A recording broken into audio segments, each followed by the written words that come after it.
My mother thinks grease under my fingernails makes me worth less than my brother's bachelor's degree. Hi everyone! Today's story will blow your mind, but really quick, if you enjoy this content, hit that subscribe button. Channel's been a bit quiet lately, and your support keeps it all going. Let's jump in. The house that almost broke us apart. Initial post. I never thought I'd be writing one of these posts, but I need to know if I'm losing my mind here. I'm Jake, 29M, and I own a small automotive repair shop that I built from nothing over the past 7 years. My younger brother Sam, 24M, just got engaged to his girlfriend Emma, 23F, who works as a receptionist at a dental office. They've been together for 2 years, living in a one-bedroom apartment downtown. Let me give you some background first. I started working as an apprentice mechanic when I was 16. While other kids were hanging out at the mall, I was under cars, learning everything I could about engines, transmissions, and diagnostics. My hands were permanently stained with grease, and I loved every minute of it. My parents, especially my mother Linda, 54F, weren't thrilled. She wanted me to go to college, get a respectable office job, wear a suit to work. But I had different plans. By 22, I had saved enough to put a down payment on a small run-down shop on the outskirts of town. Everyone thought I was crazy. The building was a disaster, leaking roof, cracked foundation, ancient equipment. But I saw potential. I worked 18-hour days, rebuilding that place with my own hands. I slept on a cot in the back office for 6 months because I was putting every penny into the business. During this time, I also bought a foreclosure, a 3-bedroom house in a decent neighborhood. It needed work, which was perfect for me. I spent my rare free time renovating it, room by room. New plumbing, electrical work, refinished hardwood floors. It became my sanctuary, the place where I could wash off the day's grease and just exist. Meanwhile, Sam took the traditional route. College degree in marketing, internships at tech companies, the whole 9 yards. My mother glowed when she talked about him at family gatherings. Sam's working at a startup, she'd say. Sam's networking with important people. When people asked about me, she'd mumble something about Jake's little garage and change the subject. The thing is, I never resented Sam for it. He's my brother, and I want him to succeed. When his car broke down during college, I fixed it for free. When he needed a place to crash after a bad roommate situation, my door was open. We're different people with different paths, and that was fine. Fast forward to last Sunday. We were having our monthly family dinner at my parents' house. Sam had just announced that Emma was pregnant, about 8 weeks along. Everyone was celebrating, and I was genuinely happy for them. Then my mother dropped the bomb. "Jake," she said, setting down her wine glass with that deliberate motion that meant she was about to say something she'd been planning. "Now that Sam and Emma are starting a family, we need to talk about your living situation." I was confused. My living situation? What about it? Well, you have that big house all to yourself, and you're never even there. You practically live at that shop. Sam and Emma are going to need space for the baby. The room went quiet. I could feel everyone watching me, waiting for my response. Sam looked uncomfortable, Emma was staring at her plate, and my father Richard, 56M, was suddenly very interested in his phone. Are you suggesting I give them my house?" I asked, still not quite believing what I was hearing. "Not give exactly," my mother said, waving her hand dismissively. "But maybe you could move back to that apartment above your shop, and they could take over the house. You could even charge them rent if you want, though families shouldn't really profit from family." I felt like I'd been punched in the gut. That house wasn't just property to me. It was proof that I'd made something of myself, despite everyone's doubts. Every tile I'd laid, every wall I'd painted, represented hours of my life, my sweat, my dreams. "Mom, I renovated that entire house myself. It's my home." "But you're single, Jake. You're always at work anyway. Sam and Emma are building a life together, starting a family. Don't you think their needs are more important than your need for extra bedrooms you don't even use?" The implication was clear. My life, my work, my accomplishments, none of it mattered as much as Sam's conventional family trajectory. Because I chose to focus on my business instead of dating, because I found fulfillment in rebuilding engines instead of attending wine tastings, I was somehow less deserving of the home I'd bought and renovated with my own hands. "I need some air," I said, standing up from the table. As I walked out, I heard my mother say to Sam, "Don't worry, honey. He'll come around. Jake's always been reasonable about family obligations." Family obligations. As if the years of free car repairs, the loans I never asked to be repaid, the times I dropped everything to help weren't enough. Now they wanted my house too, because apparently, a single mechanic doesn't need or deserve a real home. I sat in my truck in the driveway for a long time, trying to process what had just happened. My phone buzzed with texts from Sam. "I'm sorry, man. I didn't know she was going to say that. We don't expect you to give us your house." But he didn't say they didn't want it. He didn't say it was ridiculous. He just said they didn't expect it. The worst part? I found myself actually considering it. Maybe I was being selfish. Maybe my mother was right, and I didn't really need all that space. Maybe Sam and Emma's life was more important than mine. I've worked my entire adult life to build something from nothing. I've never asked my family for a dime, never complained when they dismissed my career as Jake's little hobby, never pointed out that my little garage now employs 6 people and has a waiting list for appointments. But somehow, I'm still the one who's expected to sacrifice what I've earned because my life choices don't align with their vision of success. Am I wrong to feel like my life, my home, and my choices matter just as much as my brothers? Or is my mother right that family means putting others' needs before your own, even when those needs are really just wants dressed up as necessities? I don't know what to do. I love my family, but I'm tired of being treated like my accomplishments don't count because they came with grease under my fingernails instead of a corner office. Update 1. The Mentor's Story. It's been a week since the dinner incident, and I wanted to update everyone who responded to my original post. Your comments gave me a lot to think about, but it was a conversation with an unexpected source that really opened my eyes. First, though, I should mention that the family pressure hasn't let up. My mother has called me every day this week with new arguments. Think about your future niece or nephew growing up in a cramped apartment. Sam's been so stressed about money with the baby coming. You could write off the rent as a business expense if you live above the shop. That last one was particularly rich, considering she doesn't understand the first thing about business taxes. Sam texted me a few times, mostly variations of, "Mom's really worried about us," and "Emma's been having morning sickness and the apartment is so small." Never directly asking for the house, but the implications were clear. My dad remained silent on the matter, which was typical. He learned long ago that contradicting my mother wasn't worth the battle. I'd been distracted at work all week, and it showed. I misdiagnosed a transmission issue on Tuesday, something I haven't done in years.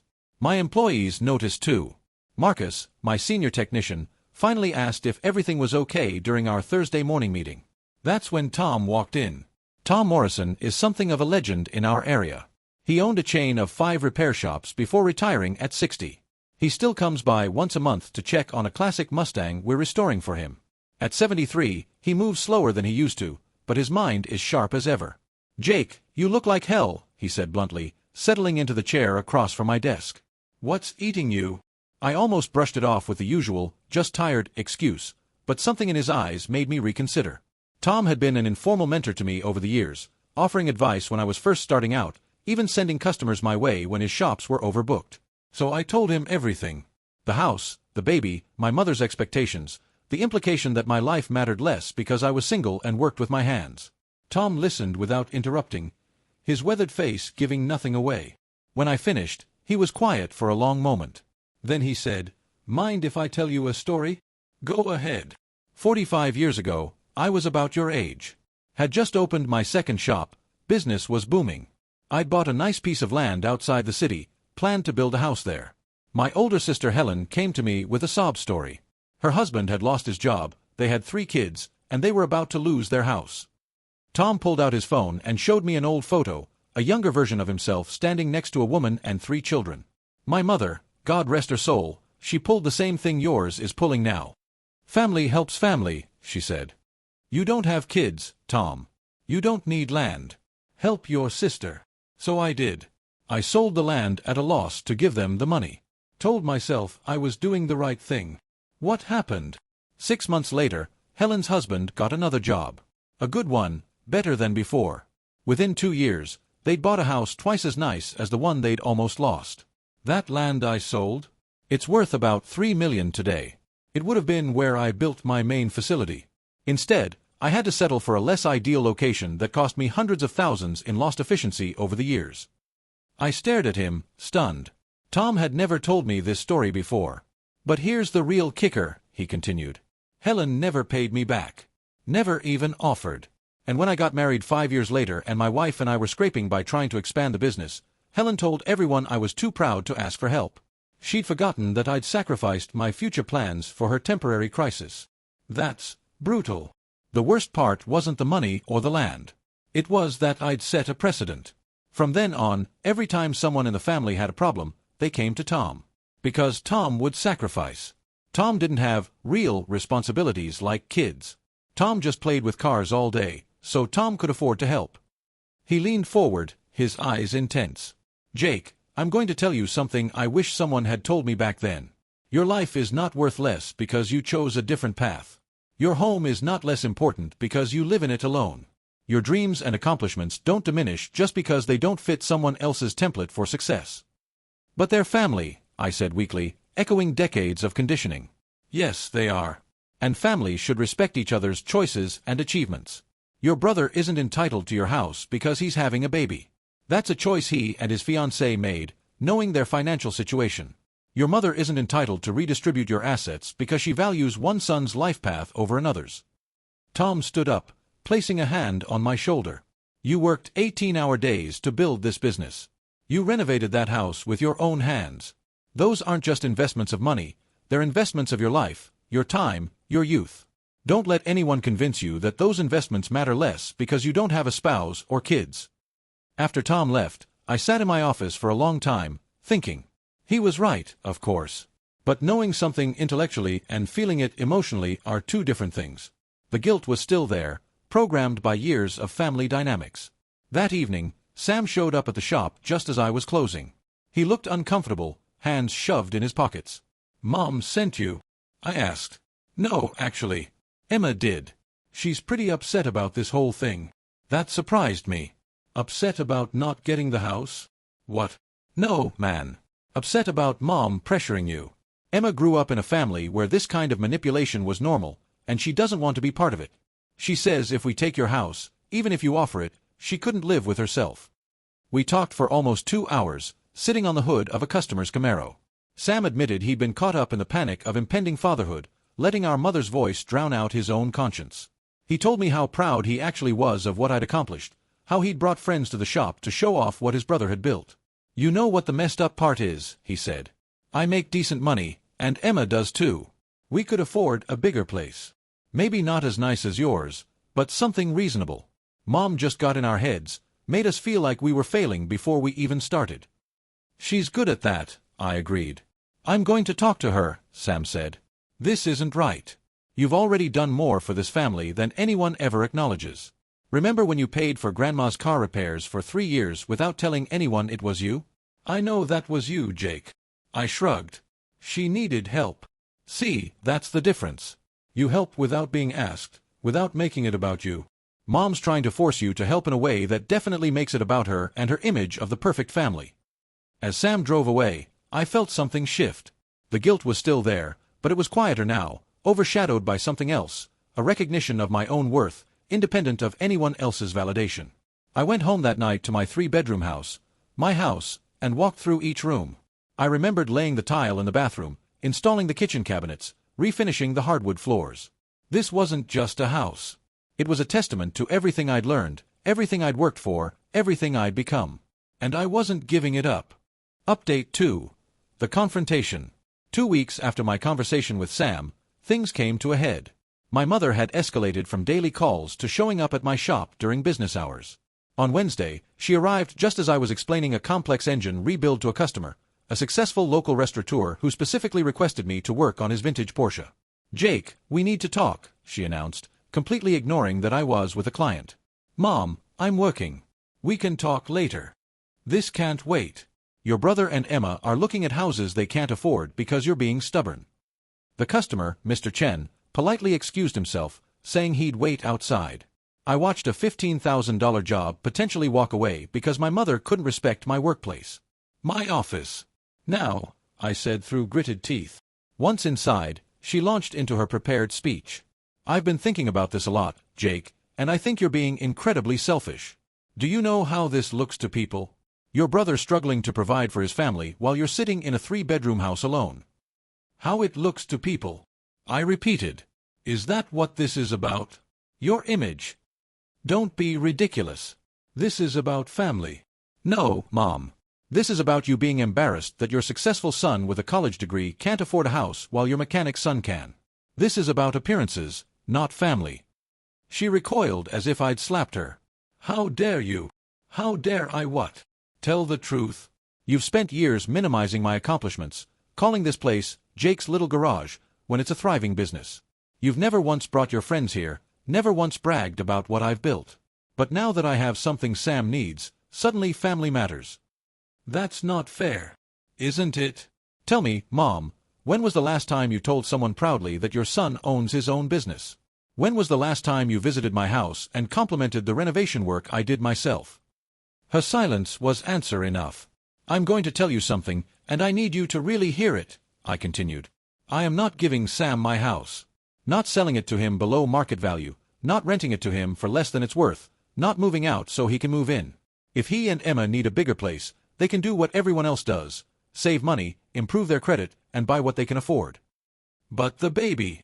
Millions of babies are raised in apartments, Mom. I'm sure Sam's child will survive. And if you're so concerned about their living situation, you and Dad have a 4-bedroom house with 2 empty rooms since Sam and I moved out. Why don't you offer that? Her face flushed. That's different. That's our home. And this is mine. She stood up abruptly. I never thought I'd raised such a selfish son. And I never thought I'd have a mother who valued me so little, I shot back. She left without another word, and I thought that was the end of it. But that evening, I got a call from Emma. Jake, I need to tell you something, she said, sounding upset. Your mom came to our apartment today. She offered to pay our rent for a year if we guilt-tripped you into giving up the house. She had this whole plan about how I should cry about the baby needing space, how Sam should talk about feeling like a failure as a provider. I was speechless. I recorded it, Emma continued. On my phone. Sam doesn't know yet, but I'm about to tell him. This is insane, Jake. We don't want your house. We never wanted your house. Your mom just got into Sam's head, made him feel like he was failing before he even started. Send me the recording, I said quietly. What I heard made my blood boil.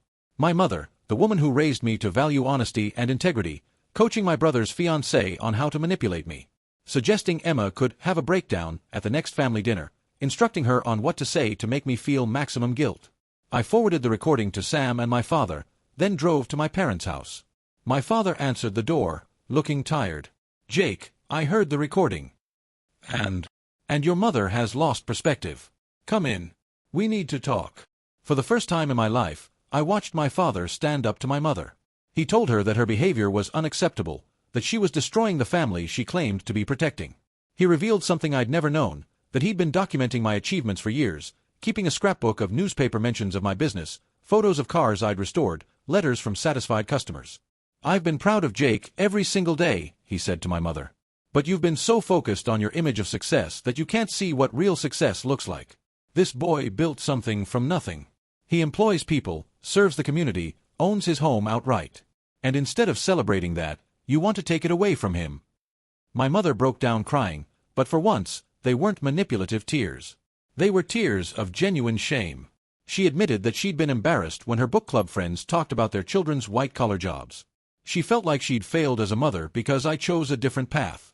She'd convinced herself that if Sam had the trappings of success, the nice house, the perfect family image, it would somehow validate her as a parent. I've been so horrible, she sobbed.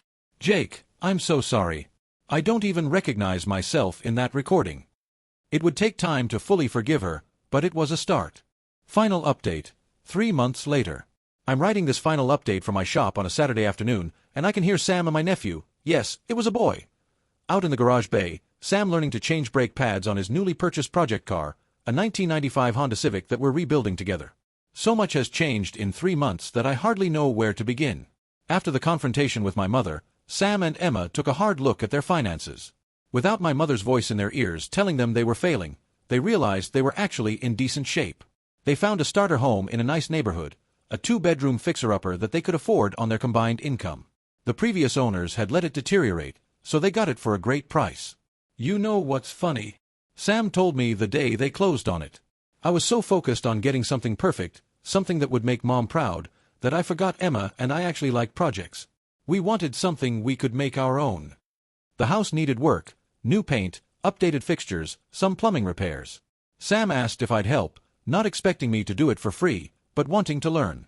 Every weekend for 2 months, we worked on that house together. I taught him how to patch drywall, install a toilet, replace electrical outlets. Emma would bring us lunch, her belly growing bigger each week, and we'd sit on the floor of their future nursery, eating sandwiches and planning the next project.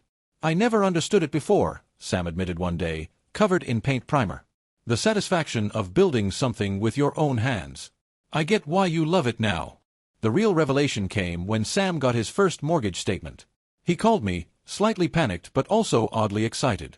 Jake, do you realize how much responsibility this is? I mean, I knew intellectually, but seeing it on paper. This is mine. Mine and Emma's. We earned this.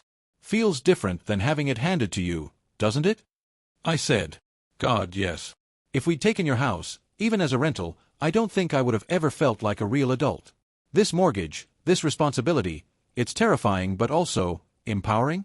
Does that make sense? It made perfect sense. My mother has been going to therapy, working through what she calls her toxic need for external validation. She came to my shop last month, not to ambush me, but to actually see it. She asked Marcus to give her a tour, wanted to understand what we did. She watched me diagnose a complex electrical issue on a BMW and later told me she'd never seen me so in my element. You light up when you're working, she said. The same way Sam lights up when he lands a big marketing campaign. I was so stupid, thinking success only looked one way. She started telling her book club about my business. Apparently, Mrs. Patterson's Mercedes has been making a weird noise, and Mom proudly told her that her son could fix it. He's a genius with German cars, she bragged.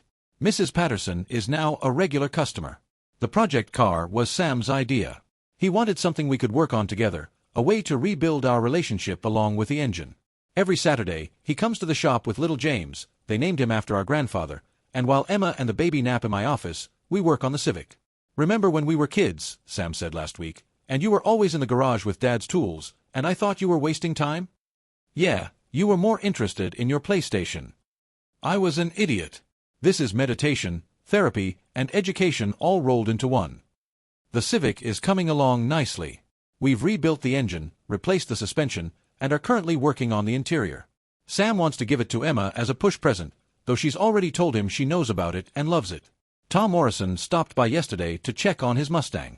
He took one look at Sam and me, covered in grease, arguing about the best way to route a coolant hose, and smiled. Looks like you figured it out, he said simply. He was right. We had figured it out.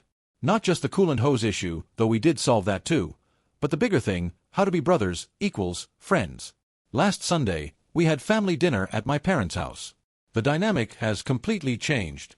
My mother asked about my business expansion plans. I'm looking at buying the adjacent building to add more bays. My father and Sam debated the best way to market my services to younger customers. Emma talked about how the pregnancy was going while bouncing James on her knee. At one point, my mother raised her wine glass. I want to make a toast, she said. To my sons. Both of them. Who have taught me that success isn't about meeting other people's expectations, but about building something meaningful on your own terms. And to Jake, Sam added, who held his ground when it mattered, and in doing so, taught me to stand on my own. After dinner, as we were leaving, Sam pulled me aside. You know, if you hadn't refused to give us your house, Emma and I would probably be miserable right now. We'd be living in a space we didn't earn, feeling indebted, resenting the situation. Instead, we have our own home, our own mortgage, our own pride. You didn't just keep your house, Jake. You gave us the chance to build our own lives. That's what brothers do, I said. No, he corrected. That's what you do. You've been doing it all along, helping us by forcing us to help ourselves. I just wish it hadn't taken me so long to see it. As I write this, I can hear James starting to fuss in my office. Sam's singing to him, off-key and horrible, but with so much love it doesn't matter. Emma's laughing at something on her phone. The Civic's engine is purring after our latest adjustments. My house sits empty today, as it often does on Saturdays. But I don't regret keeping it, not for a second. It's not about the bedrooms I don't use or the space I don't need. It's about the principle, the precedent, the proof that my life and choices matter just as much as anyone else's.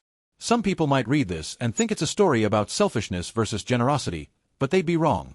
It's a story about respect, self-respect and mutual respect. It's about learning that true family support doesn't mean sacrificing yourself on the altar of someone else's expectations. It's about understanding that helping someone sometimes means refusing to enable them. My name is Jake. I'm a 30-year-old automotive technician who owns his own shop and his own home. My hands are permanently stained with grease, and I'm proud of every mark. I work with my brother on weekends now, not because I have to, but because I want to. We're teaching each other, learning from each other, respecting each other as equals. And that 3-bedroom house that started all this drama? It's still mine. Sometimes I think about what would have happened if I'd given in, if I'd moved into that apartment above my shop and handed over the keys. Sam and Emma would have a bigger house, sure. But they wouldn't have the satisfaction of earning their own. They wouldn't have the knowledge that they could succeed on their own merits. And our relationship would forever be tainted by an imbalance, them owing me resenting them. Instead, we have this, Saturday afternoons in the shop, working on project cars, building something together as equals.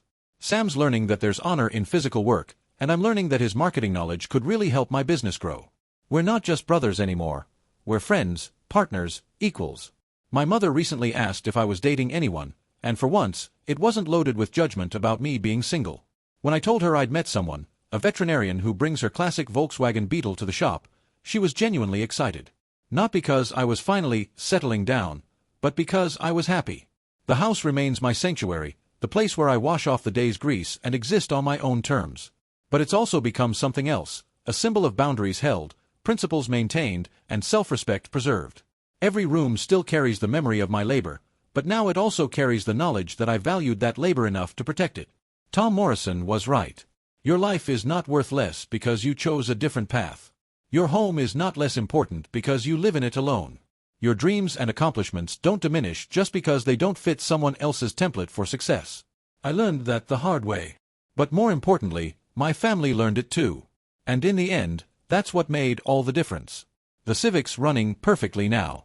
Sam's already talking about our next project.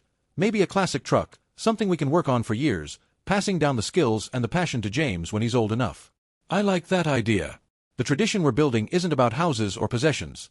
It's about respect, hard work, and the recognition that every path has value if you walk it with integrity. My hands will always be stained with grease.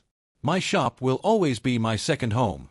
My house will always be mine, earned through my own labor and determination. And my family, they finally see me for who I am, not who they thought I should be. That's worth more than any house could ever be.